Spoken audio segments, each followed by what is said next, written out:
The authorities here say practice social distancing to reduce the spread of COVID-19. But for many living in the squatter areas of the Philippine capital, it isn't an option. This is one of the world's most densely populated cities, and now that there have been confirmed local transmission cases of COVID-19, there's fear that busy areas like this could accelerate the spread of the virus. The nearby San Lazaro Public Hospital is one of the country's front lines against the outbreak. It was here that the first COVID-19 death outside of China happened, and where many other confirmed cases are now being treated. But a well-placed source inside the hospital says staff are already struggling to cope. Speaking to the BBC on the condition of anonymity, the worker told us that the hospital doesn't have any COVID-19 testing kits of its own, and that with a limited number of isolation rooms, the hospital would be easily overwhelmed if there were a spike in cases. Some of us might get infected, and we might run out of the people who can take care of other people who test positive.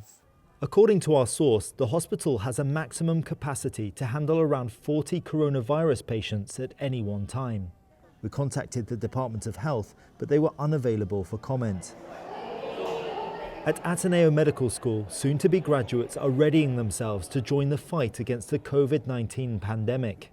This class has been taught by Manuel Deirit.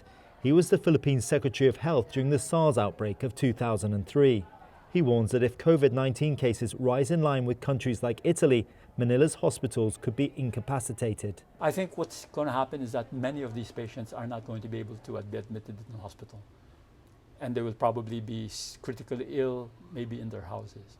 I think what happened in Wuhan, although it's not very well publicized, is that when their hospitals couldn't accommodate many of these patients actually died wherever they were. The regional head of the World Health Organization is now urging other countries to show international solidarity. We need the countries to come together to support those countries with limited capacity, so that they can also equally prepare for the large-scale community outbreak situation.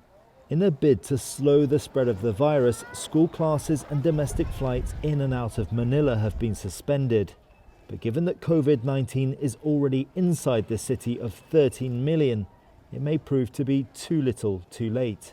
Howard Johnson, BBC News, Manila.